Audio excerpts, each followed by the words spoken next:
Hello, everyone. Welcome back to the Innovation Room podcast. I'm your host, Tori, here with my co-host, Rhianon. In our last episode, we just dug into all the nitty-gritties of interview prep related to appearance and nonverbal communication. Yep. This week, we will be talking about best practices for interaction, answering questions, and much more.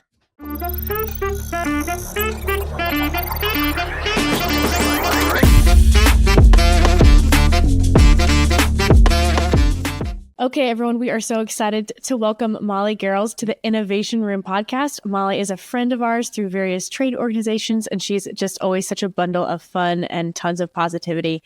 She's the director of national accounts at Duro-Last, an industry-leading roofing company, and she joined that company about 8 years ago and has really just risen through the ranks to her current role, and she now leads their national sales team.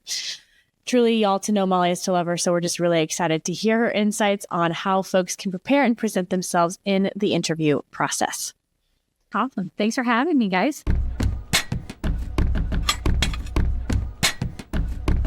So first topic, interview prep. And we all know that interviews are a critical part of the job seeking process, but no matter how many times you do them, many folks, it can be super intimidating. And we say practice makes perfect. So that's where we really want to start today. We mentioned it earlier, and we talked last time about how to prepare and present your nonverbal communication. But today, we're really talking about responding to interview questions in the conversation and how important that is. And that's really what everybody wants to know, the meat of the process. So Molly, you've seen both sides of this topic, being interviewed and doing the interview. One solid place to start is with researching the company and really understanding the role. So, Molly, in doing this, what would people look for?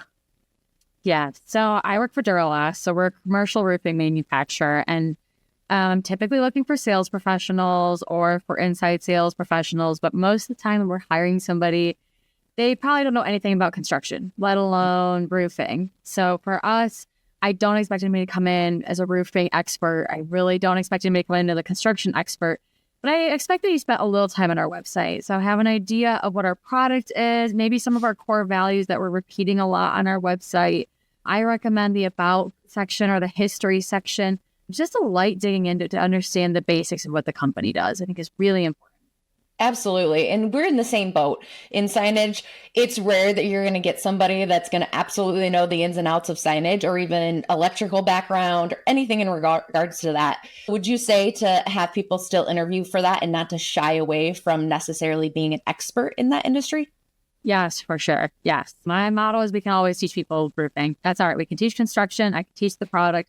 We want the right person and the right fit for the role.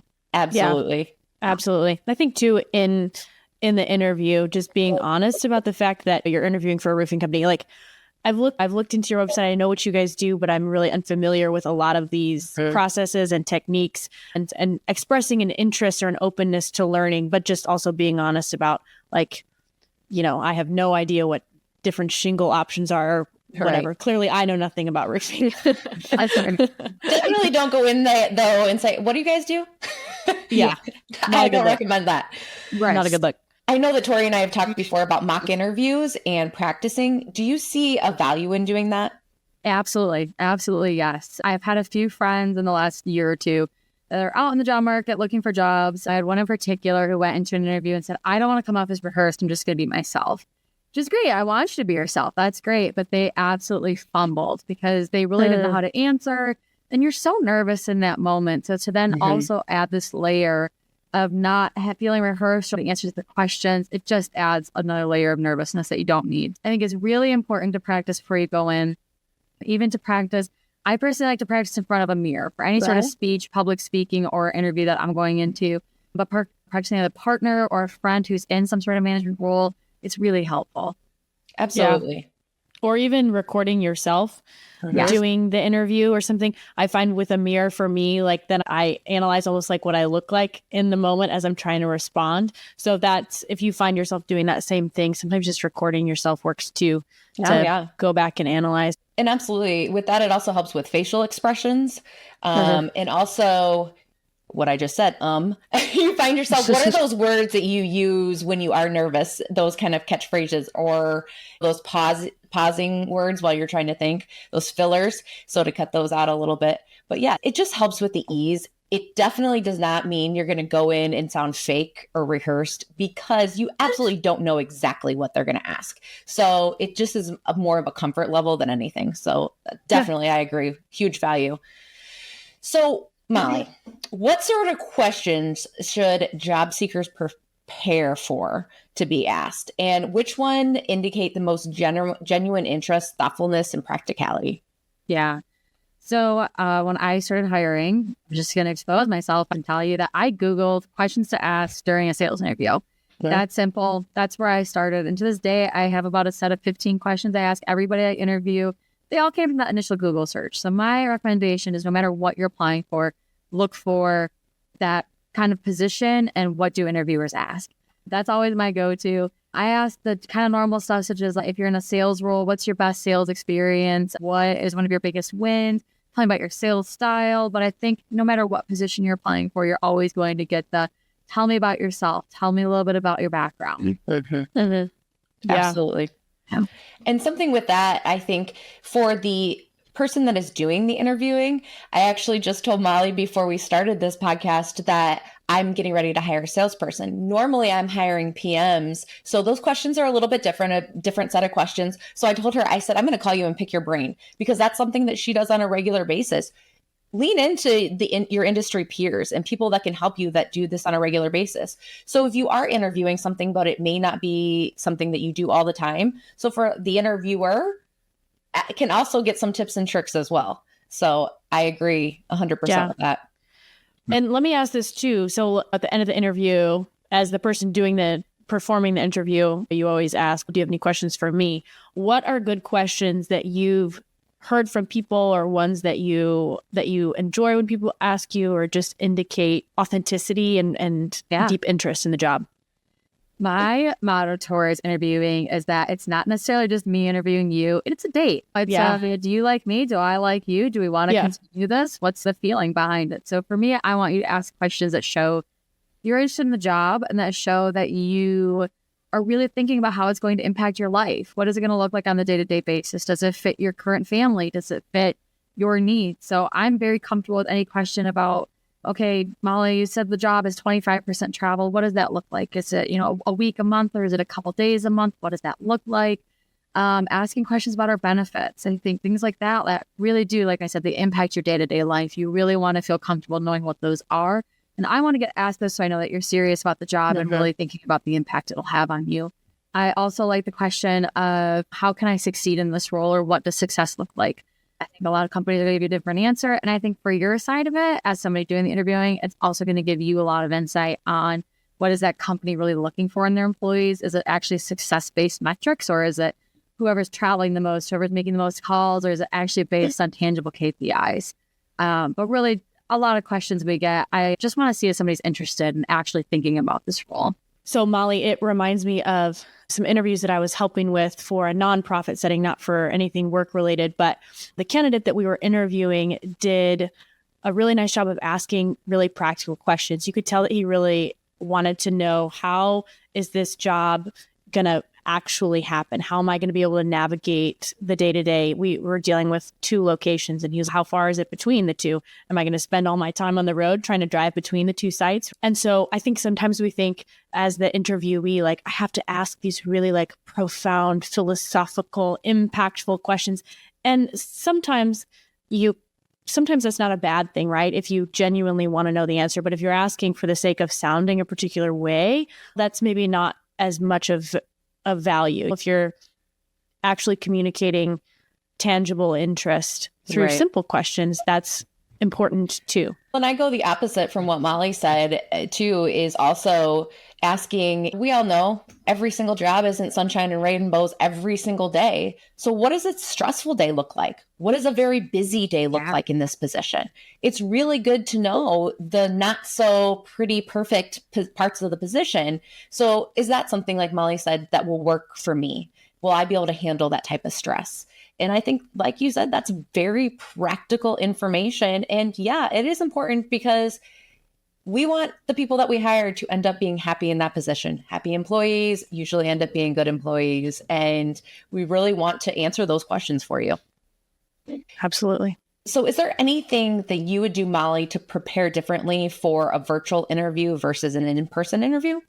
Absolutely. Yes, for sure. So in person, I think the first thing that comes to mind is time. I think for an in-person interview, the usual timeline is you want to be there 10 minutes early, waiting in the front lobby, showing that you are somebody who shows up on time. On a Zoom interview, you're going to want to do more like 1 to 2 minutes early. I think 10 minutes is a little bit excessive. You're sitting awkwardly on Zoom waiting for everybody else, but I personally do care a lot if somebody is 1 to 2 minutes late on a Zoom interview. I know technology happens, life happens, but the clock is right there. It's just log on. I think that being on time is really important, but I think there is a difference there. I would also say check your Zoom, make sure your camera works, make sure that your background is appropriate, make sure that before this meeting, I had a bunch of stuff written on the board. I made sure I wiped it off before we got started. Just make sure that you're dressed and you look appropriate. I honestly look at your angles. If it is doing like a full-on chin view, it's just a little bit of a weird look. You want to be straight on and make sure you're in a place where it's appropriate to be. So make sure that you are either in your office or in a closed off space where it can be quiet and you don't have to worry about interruptions. I'm a human being. I know interruptions happen. It's okay. It's not a big deal. But you just want to make sure that you're setting yourself up for the best success you can. And I think we mentioned this maybe on the last episode, but I think it bears repeating. Sometimes in these virtual interviews, it can be, we have a tendency when we're in face-to-face communication to give verbal affirmations as someone is speaking, right? On the virtual call, sometimes those cause some awkward pauses. And we encounter that even too as we're recording this podcast, right? It can be awkward to like interject just because it can wreck the flow. So it's helpful too, I think, in those virtual interviews to communicate that you're with the person who's talking to you or asking the questions just by nodding your head as, hey, I'm here with you. I know what's going on, but you're not interjecting. And then the other person has to stop. Oh, sorry. No, you go ahead. It's fine. Everything's fine. Okay. Just to help it flow very smoothly. And no, that's okay. That happens. Sometimes it is awkward. If you're not doing it every single day, it can be awkward, and that's okay. It's probably not awkward for the people interviewing you. They're probably on Zoom all the time if they're doing an interview. We've all been used to this for a long time now. If it's not something you're doing on a regular basis, it's okay to feel a little bit weird and have to get used to it. I think I even said before that my husband and I did an interview one time together that we were talking on a Zoom call with somebody, and he was like, "That was so weird."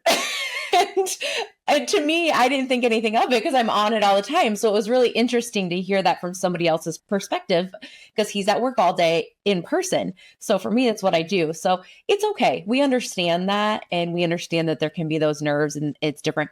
Molly, do you do majority in person or majority online? What's your kind of breakup there? So about 6 of the roles that report directly to me are in person in Michigan at headquarters. So those roles were all filled with in-person interviews. All of our outside sales reps are Zoom interviews. So it's pretty even split.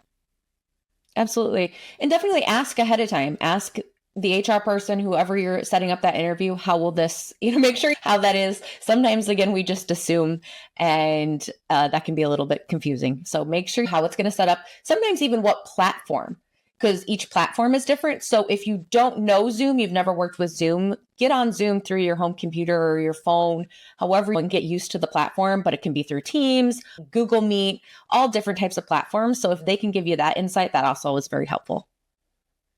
I was just going to say that I know my computer, for some reason with Microsoft Teams, always takes 4 minutes to boot. So just making sure that your program is ready to go, you're loaded up. You brought up a really good point too of talking to HR about this format of the interview, but I think also looking at who else is invited to the interview. I've noticed that a lot of our people who are really prepared, and I know that they're prepared, they've done even a quick LinkedIn search about who they're going to be meeting with. Looking just at the attendees, it gives you an idea of what to expect and a little bit of background on the person that you're talking to. And also just be prepared in regards to it's very different in person or online, whether you're going to be talking to one or two people or are you going to be talking to four people? And again, what level are they in the company? It definitely, again, you get on and all of a sudden there's four people. It can be intimidating, more so if you're not prepared for that. So look at that line item, see who's invited.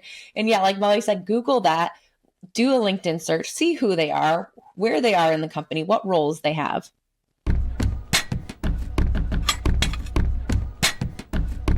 All right, y'all. So in section 2, we're talking about what do you do in the moment, right? When you're in the middle of an interview, you can practice your question responses all day long. You can do mock interviews. Those are great ways to prep, but nothing really is perfect preparation for having to respond in the moment.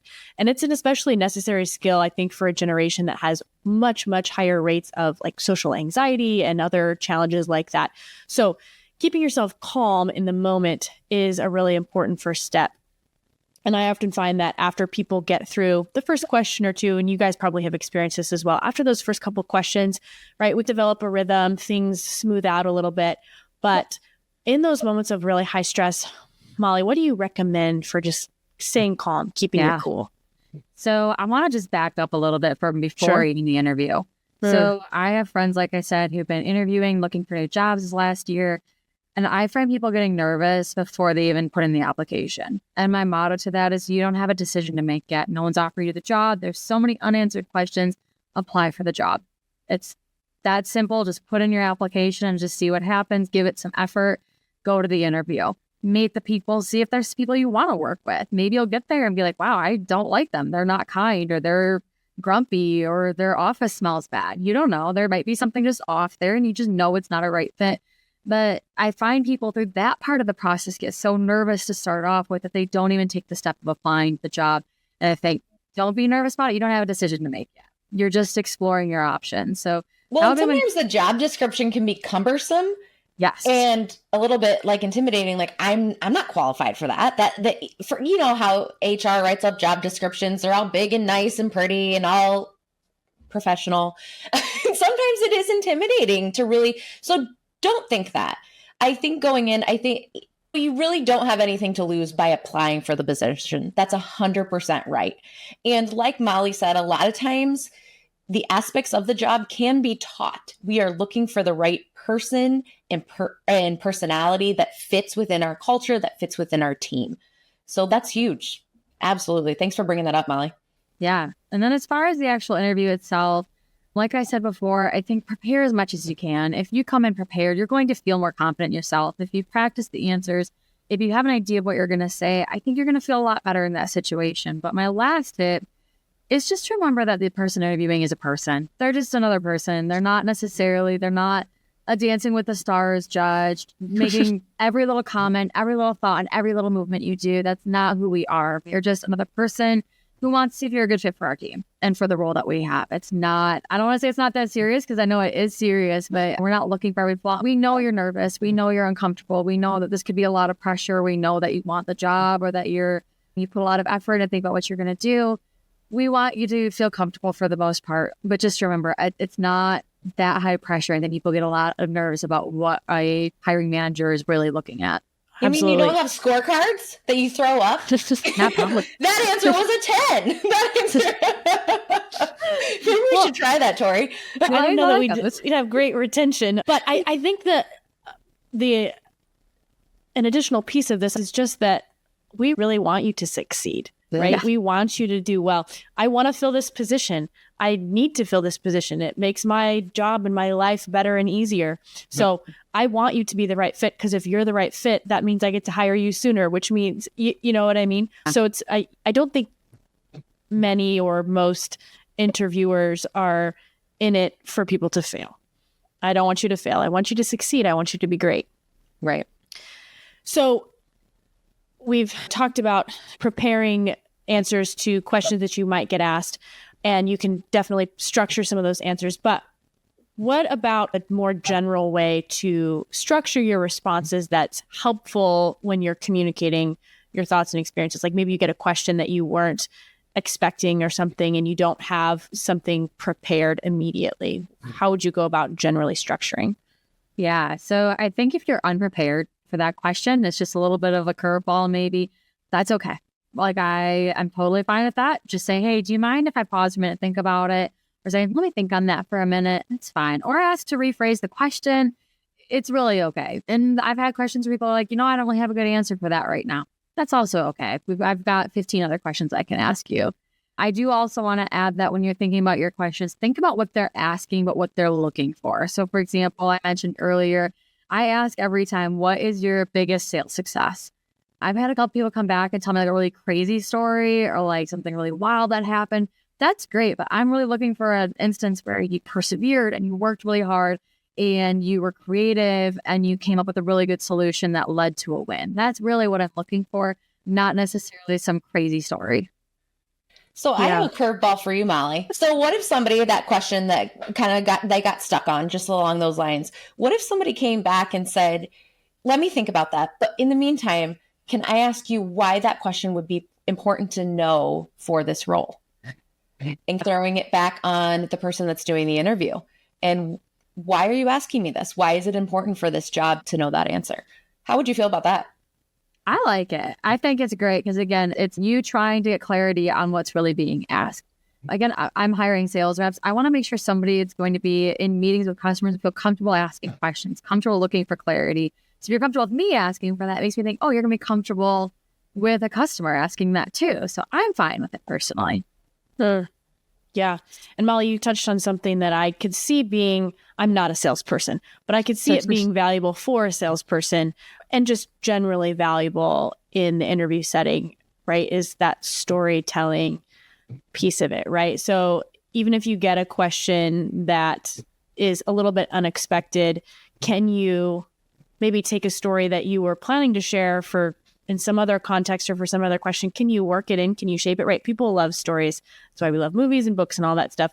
So the more that you can tell stories as a way to communicate who you are, what your experiences are, what value you bring to the table, the better. That's just going to resonate and help you really stand out to the interviewer, I think. Mm-hmm. I agree. Yeah.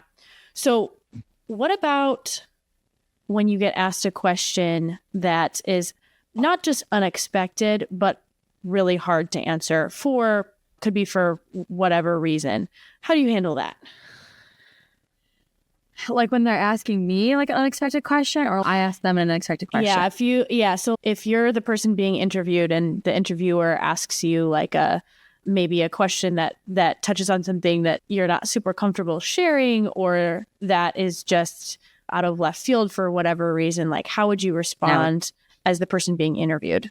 I think it really depends on what the question is. So for me, I think that, look, we're three women, we're three professional women. I'm sure you guys have either been in interviews or heard interview stories of things being asked that just weren't appropriate. Asking more information about childcare, asking for information about future children plans, things like that. We've all heard those stories. It's okay to not answer those. And it's okay to me, if you're being asked that kind of question, something that maybe isn't totally appropriate, that's a red flag about the company, I think, too. Right. Yeah. That, if I'm being asked something like this, like you're asking whether or not I plan on having children in the future and going to need leave, something like that, somewhere maybe you just don't want to be anyways. So I think knowing what is appropriate, inappropriate, and knowing when to throw the flag on something like that is really important. Knowing your boundaries and understanding your rights, even as somebody being interviewed, that you don't have to answer something like that. The other side of it is maybe it's just a weird question, but it's not necessarily inappropriate. Again, I think it's fine to take a beat. I think it's fine to say, hey, you know what? I'm just going to take a minute and think about this. Or again, I think I need to think on that. I think those are both totally fine. And like you kind of mentioned, pulling up a story or thinking about something back that you can reapply to this. How can I reformulate another answer I had to fit this instead? I think you should stop being a little quick. Yeah, I love that. And to the first part of what you were saying there, in a lot of states, questions like that are actually illegal. So it's valuable to look into what kinds of questions is it okay to ask in an interview? What kinds of questions is it not okay? And then to be aware of those things.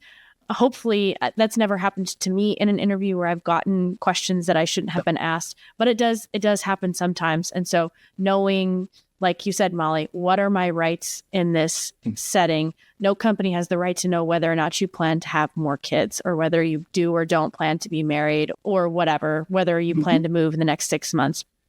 That's not a part of what information they're entitled to. So just be aware of those things and protect yourself, and then get the hell out of Dodge if they're asking you those questions. It's okay to say, I don't feel comfortable with this. And if you are getting to the point where you are physically uncomfortable, it's okay to say, I am really uncomfortable with that question, especially at this stage of the process.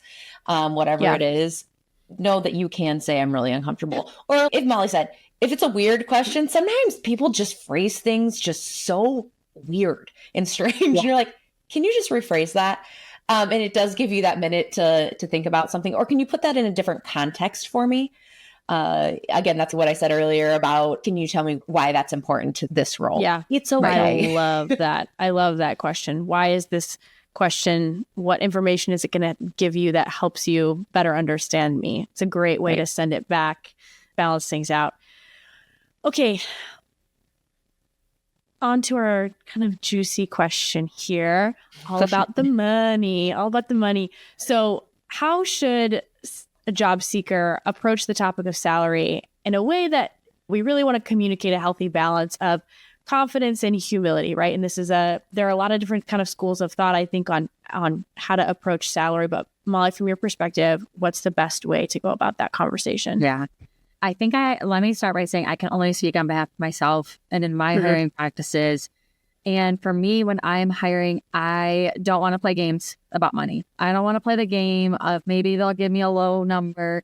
I think that as a company, we value paying people what they are worth. I think that we have an amount that I can and can't pay, and that's it. So I've had people come in asking for a lot less than they're worth. I'm going to pay them what the job pays. It doesn't really matter to me.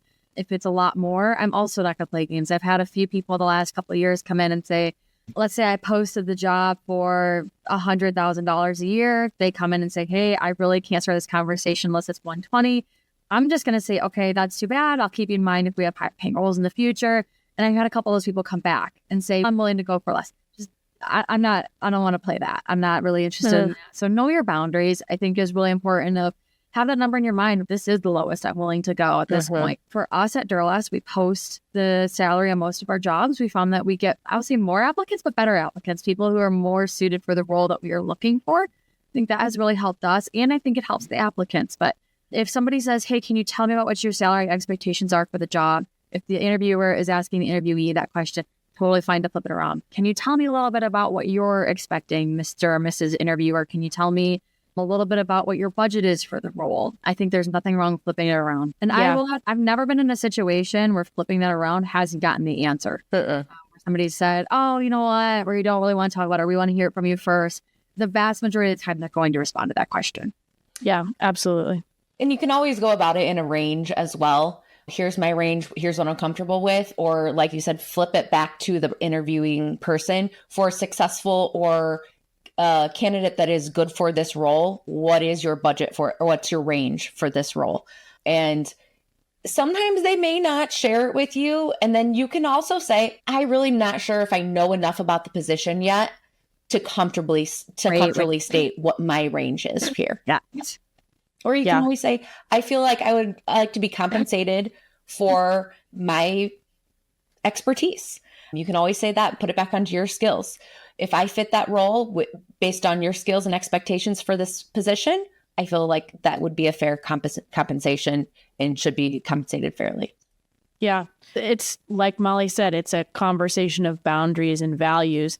And do I personally value a company that's going to be honest and upfront with me about what the salary expectations or possibilities are?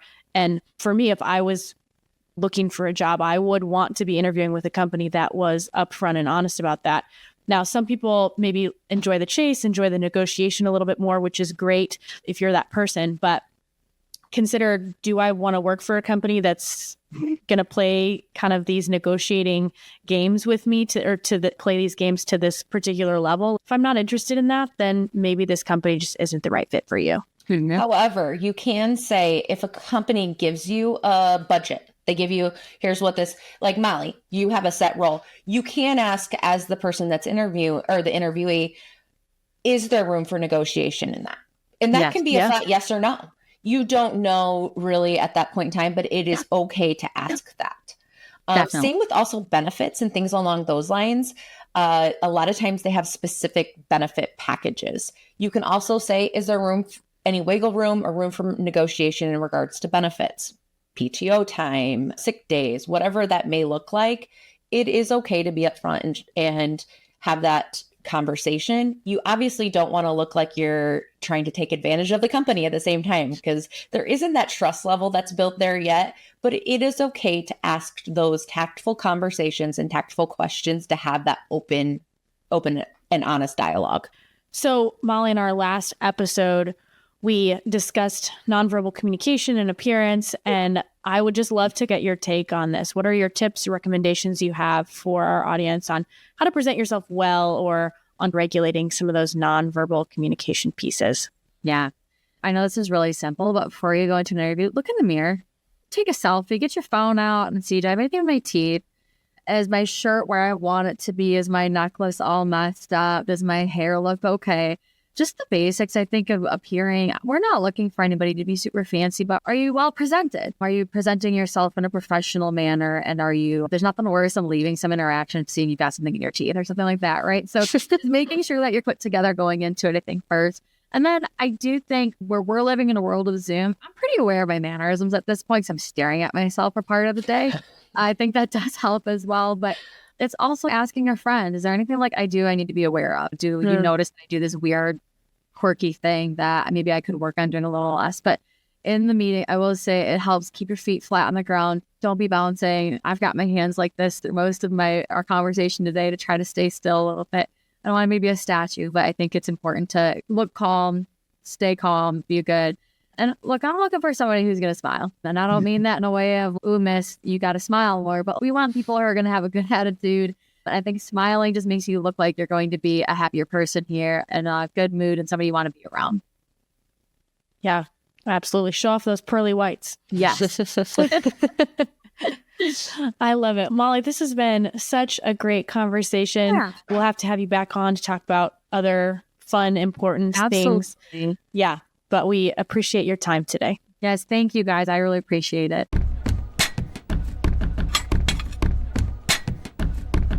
So, Rhi, that was such a great episode with Molly. She is so much fun, such good insights. What is your key takeaway from this conversation with Molly? So this is week 2 of our interviewing podcast process. And I think my key takeaway is, remember, like Molly said, that the person that is talking to you is just a human. As intimidating as it can be, as nerve-wracking as it can be, they are trying to find that right fit. And it is not just one way. It goes both ways. And it is okay to ask those open-ended questions, get to know the company just as much as the company wants to get to know you. And also practice. Might feel crazy, but practice. Yeah, absolutely. And I think that my kind of key takeaway piggybacks right off of yours, which is just that be genuine. Molly is one of those people that is extremely genuine. That's why her team loves her. That's why she's been so successful at Duro-Last. I think if we can all be a little bit more like Molly, that would be a great thing. Think about your own experiences, right? Everyone has a unique story. Let your story speak for itself, right? Let your experiences and the way that you handle yourself in different situations be the thing that speaks the loudest about you. Be a storyteller. And like Rhiannon said, practice, practice, practice.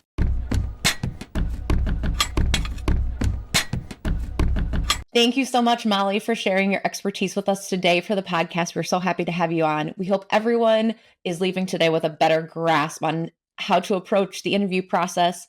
Check out our latest episode for tips and tricks on how to interview well. Thanks so much for joining us today, y'all. Don't forget to visit us online at theinnovationroom.com for access to more great content, a place to contact us, or even to apply to be an expert guest on the show. You can also sign up for our monthly InAssign newsletter at the link in the description, and that newsletter just provides more educational resources like what you get here on the podcast. Let us know if there are other interview prep questions that we didn't get to in the comments below. Until next time, keep innovating.